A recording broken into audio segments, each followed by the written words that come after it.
Hi everybody, welcome to our today's Shakti Kula episode. So I have the pleasure today to welcome Jos Visser. So Jos is a facilitator, educator, a trained coactive coach, and a leader. We'll get to know her better. First, I will welcome her. Hello, Jos. Hi, how are you, Hera? I'm very good. Welcome to Shakti Kula episode. I'm really happy to have you here. I'm really happy to be here. Thank you. So, I would like to first know about your journey, about how you came to become a facilitator and educator throughout your life. If you can just maybe introduce us a little bit about your journey. Okay. I would say my journey has always been circuitous. It's never been a straight line. Um, I came certainly into teaching early on. My parents were teachers. I tried to avoid teaching, but it was not to be. My first calling, though, was women's health and women's reproductive health. And I studied nursing way back to become a midwife, which I didn't do. I took another route and I studied English literature, and then I went into teaching. And I was a teacher for many, many years in the Eastern Townships in Montreal, and then in the Middle East, teaching humanities. And that's where I started doing my coaches training. I Oh, was wow. introduced to CTI Coactive Training Institute, and I studied and became a coactive trained coach back in 2012.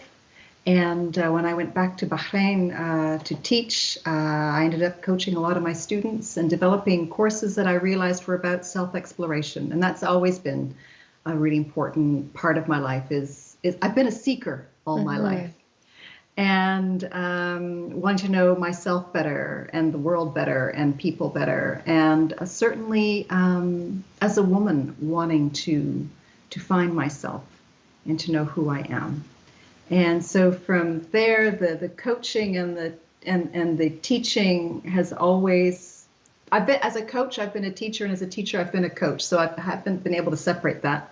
So now my work that I'm doing is facilitating workshops for women and with women.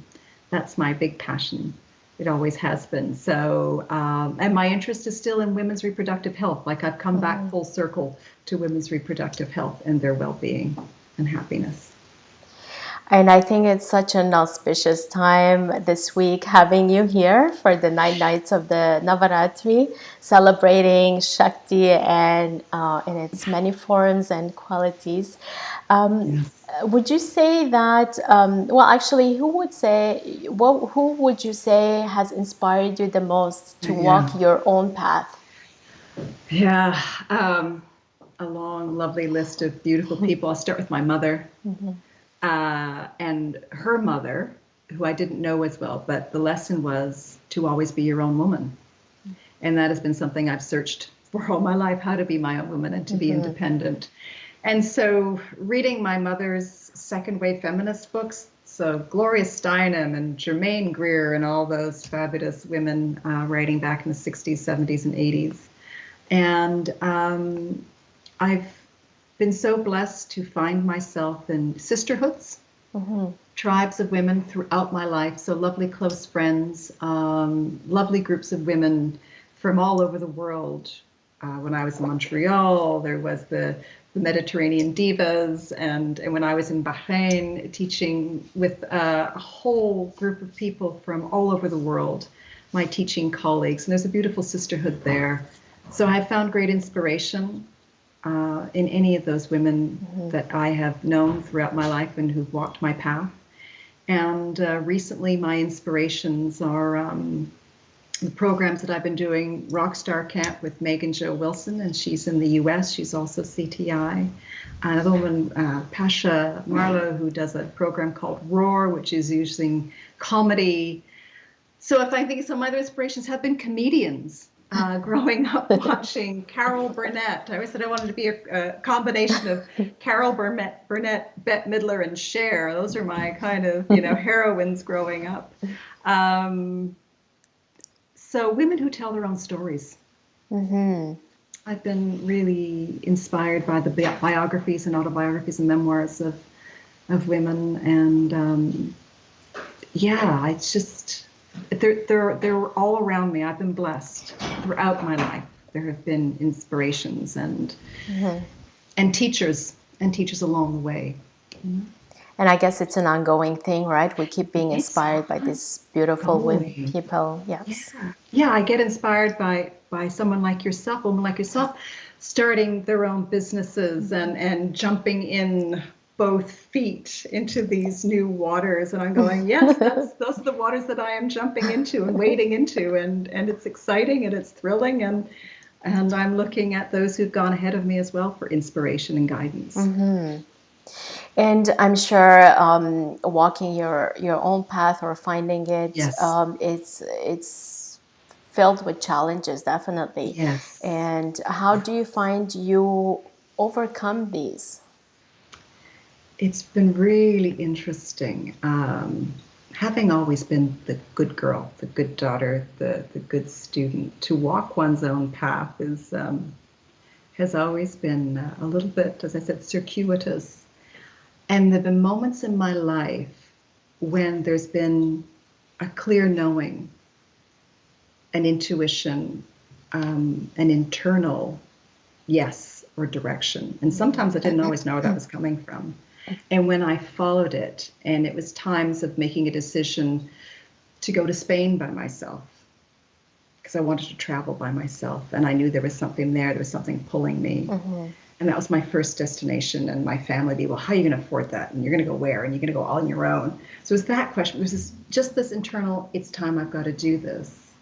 And the thing was doing Isha yoga. Again, it was this sense of, this is what I'm going to go do. And trusting those leaps of faith when all around the message was, it's not practical, it's not logical, what are you doing? How can you afford it? So all those going against the external messages and really listening to the internal.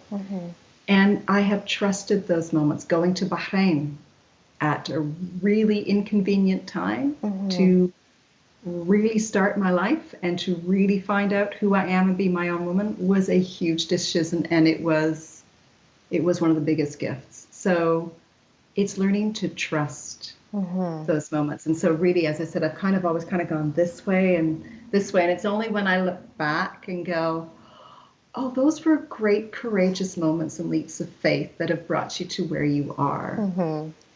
And I continue to trust those and to listen to them. Sometimes it takes me a while to kind of go, okay, all right, okay, yes, all right. But that has been finding my own path and listening to my heart, listening to my gut, and tuning out the external noise of even by the people who love us the most.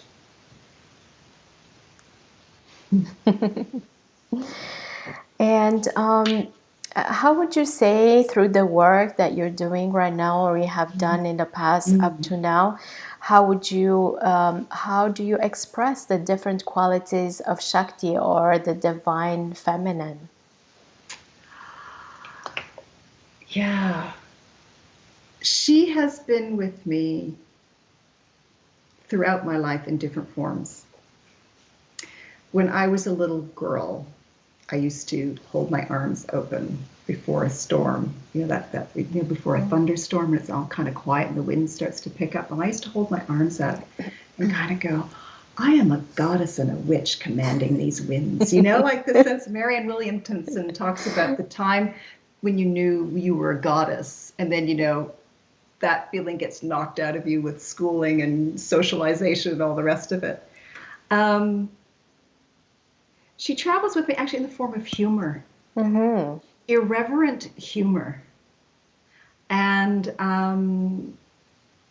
that has been one of my superpowers in a way, as a teacher, as an educator, as a facilitator.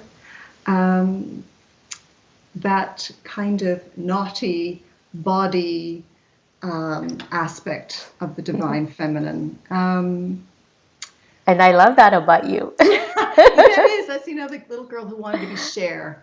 and Carol Burnett, and but also the love of nature, the love of beauty, harmony, and order, nurturing.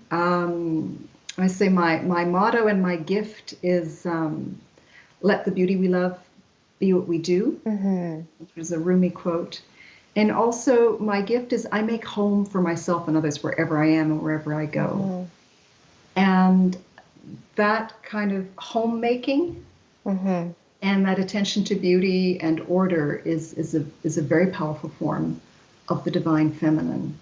And that's what I create. I create space that is about the beauty, the order, and also the safety and the nurturing for people, be it was my students or the women in my groups, to just be themselves. And that's the other quality of the divine feminine, is just being in full love and acceptance.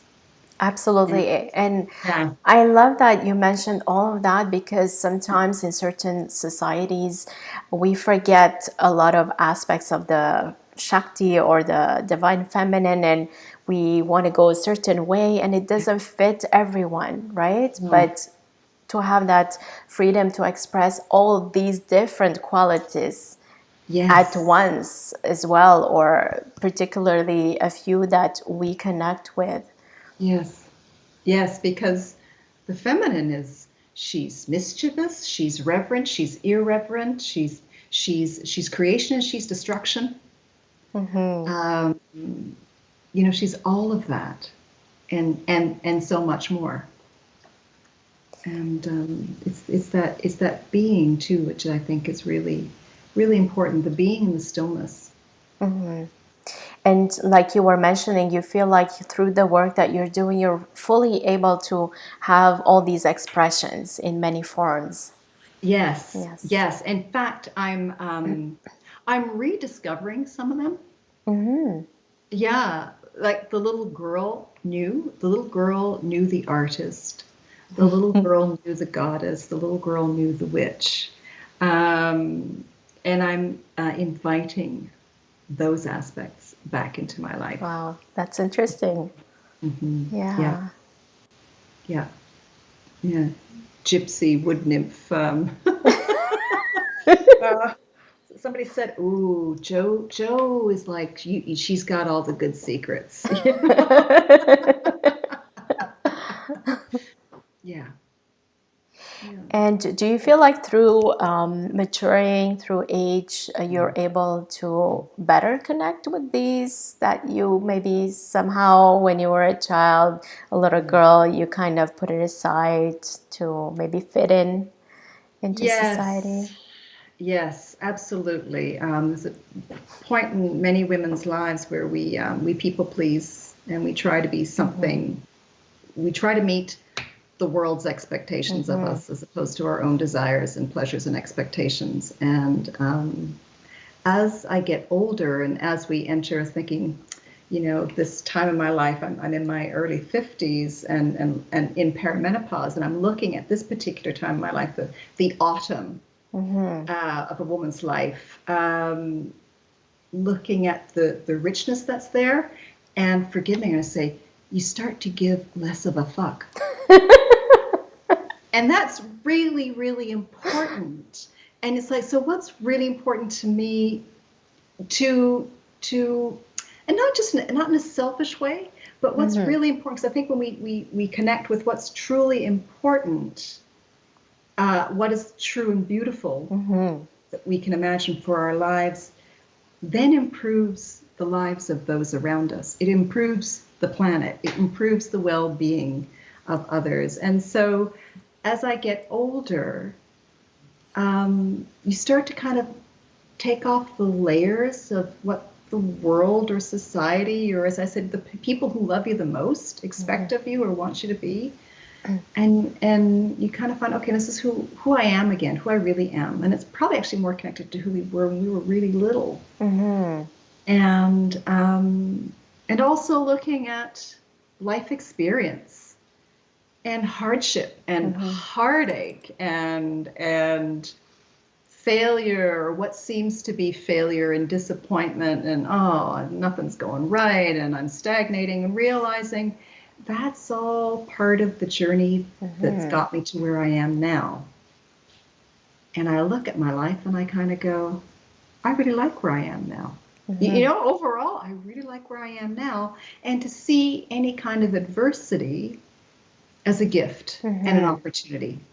And that's a different perspective to stand in. And certainly through having done my coach's training and my spiritual practices and anything that I've ever read or inspired, or the different programs that I've been in the last number of years, particularly this year, it is about standing in a different perspective and looking at everything that life presents as a gift and an opportunity. And if I'm looking at perimenopause, menopause, you know, because we can say a lot of horrible things about it, so have horrible experiences. It doesn't have to be. Right. So there's the gift and the wisdom and the power in that. And what would you give advice for women who want to walk their path, but there's a lot of pressure out there and expectations? What would it be your advice for women to really connect with their, inner divine qualities and really have the guts to walk their path? Be patient with yourself. This is going to maybe sound simplistic, but when anybody feels crisis or pain or anxiety or whatever, is to stop and think and feel, what is the most loving thing I can do for myself in this moment? And to tap into desire and pleasure in the sense of, what would I desire or like in this moment? And it might be, I'd like a hot bubble bath, or I'd like 5 minutes alone, or I'd like to climb Mount Kilimanjaro. It could be anything from what seems to be mundane to very grand. But until we kind of get in touch with that and to fully approve of ourselves in all that we are, it doesn't matter how disorganized we think we are or whatever, but it's to show up and just say, this is who I am and it's okay. Like, that's the starting point. It's okay. And to be curious about their lives. And to tap into, what are their little girl pleasures again? It might just be going back to their little girl pleasures again. And to know that anything's possible. Right. That anything is possible. It's never too late. We're never too old. And that our stories are powerful. Our narratives are powerful. Absolutely. Especially when they are shared in sisterhood. And to create an opportunity for the next generation of, let's say, the little girls and the little boys, for them to really fully experience a life where they can be themselves and reach out to their goals set by themselves. What advice would you give either to parents or our generation to allow that for the next generation? What can we do? What changes can we bring?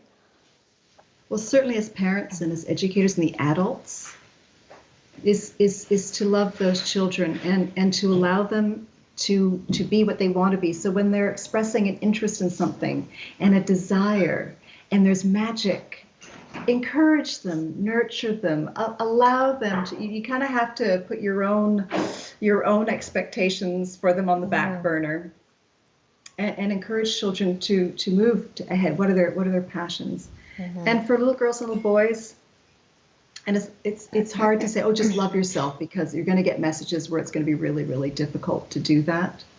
But to have faith, to know nothing is impossible. Anything is possible.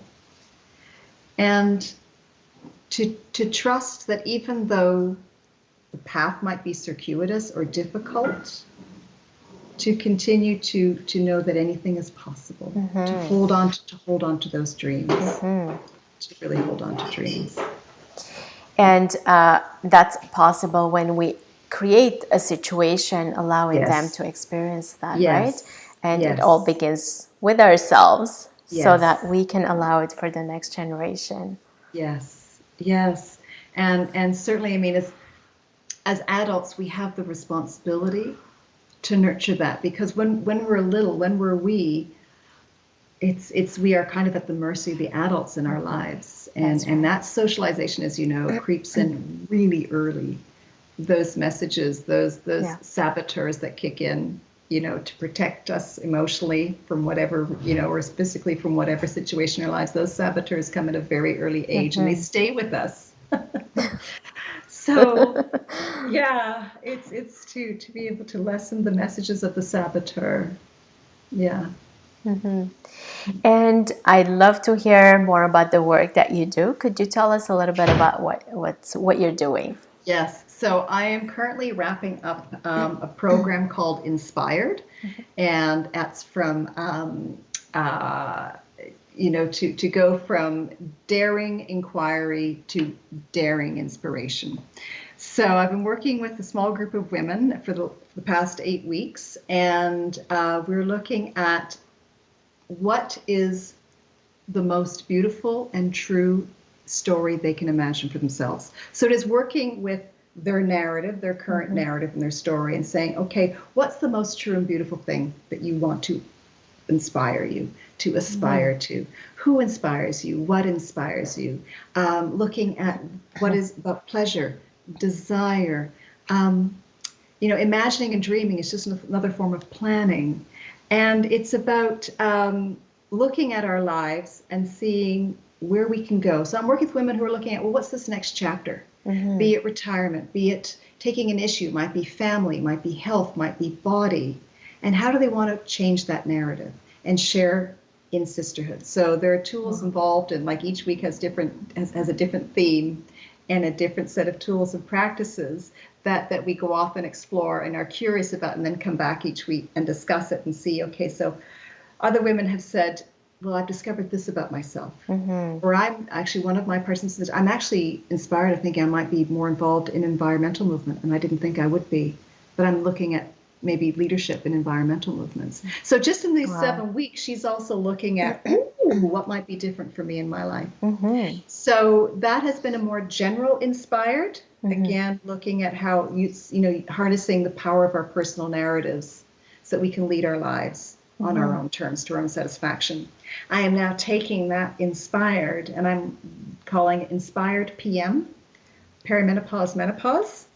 And that'll be happening in early November. Probably it'll be like an evening, like a 5:00 p.m. session. Again, it'll be 8 weeks, once a week for 8 weeks. Okay. And I'm taking the Inspired program, so that deep inquiry to daring inspiration. But the theme is really looking at our perimenopausal, menopausal lives. So empowering women to take their stories, to change their narratives, because there are a lot of frightening narratives that women have, a lot of fears they have about perimenopause and about what's happening. So I had read a really interesting statistic the other day. Apparently by 2030, there will be 1.2 billion women in the world who are perimenopausal and menopausal. Wow. That is quite the force. Like, to harness the wisdom, and a lot of support though, because society has always told us about our bodies and about the health of our bodies, and it certainly has messages about women's bodies and women's lives at that perimenopause and menopause, when actually it is an incredible time. There's a lot of wisdom there. There's a lot of interesting stuff to work with. And so I hope to bring women together so that they can change their narrative, to dispel some of the fears and the myths around perimenopause and menopause. And you know what? It's still a taboo. But there's a lot of women out there who want to talk about their bodies, who want to talk about their lives at this point. They're wondering what the hell keeps them up at 3:00 in the morning. They're worrying about their family, they're worrying about their community, they're worrying about their bodies, they're worrying about all kinds of things. And it's not just the hormonal shifts and the metabolic shifts in a woman's life. It's also being able to make choices and decisions, and to be able to advocate for themselves within a medical system, which is still kind of antiquated, and also within their lives and within society. Oh, that's wonderful. So there's a new group starting in November, you said? I'm putting it out there. Okay, perfect. I am build it and they will come. So yes, people, women, anybody who identifies as perimenopausal or menopausal, whatever the age, because perimenopause happens at various ages. I'll be starting a program in early November for 8 weeks. Oh, wow, that's great. So And they can anybody do it. interested, they can get in touch with you. So in the description of the video, we have Jo's email address and link to her Facebook. So anyone who'd like to connect with her, please do so. And that's exciting, really exciting. And so the current group that you have, is it different age groups that you have currently? Yeah, actually, we're a small group, anybody from the age of, I'd say in their late 30s to pushing 70, if not in their 70s. Okay. So it's been a really interesting group of women, and the wisdom there is just been incredible. And I just loved how these women support each other as well, and their attention to each other, and they're involved. There's a very magical thing that happens, and it happens on Zoom. I've been living this for the last 9 months, even though it's through this medium of Zoom. There is a magic that happens when women get together in sisterhood, and the programs that I've been doing as a participant, and that I'm now doing as a facilitator. There's a lot of power in that. There's a lot of power bringing women together, especially at this crazy, nutty time. Definitely, yes. Time of uncertainty and insecurity, and there's a great need to bring people together, and I know that there's this great healing power in women coming together for themselves and for their families and their communities. Definitely. And what a wonderful opportunity. I mean, with the pandemic, things have shifted, but also certain things have become more accessible, right? Yes. More possibilities online. And anyone who'd like to join your group from all over the world, they can do it as well. Yes, they can. Yes. And certainly it's been a gift, like, the gift and the adversity of a pandemic, but it's also been an incredible opportunity to bring people together, and this is how I will do it. And eventually we will be able to do live retreats in different parts of the world. That's also the dream, at home and abroad. So you mentioned the power that is created within the group, the circle of women. So that's something that you like to continue this work? Absolutely. I mean, as a teacher as well, I have always loved the dynamics that happens with the group of people. That's been a really beautiful opportunity and experience in my life, that I have been a teacher, and that I have been able to hold space for others to blossom and to share and to certainly teach me as well. And so I love being able to carry that forward into the work that I'm doing now, because there's magic, there's something that happens in a group. Absolutely. And what a wonderful opportunity. They're so lucky to have you.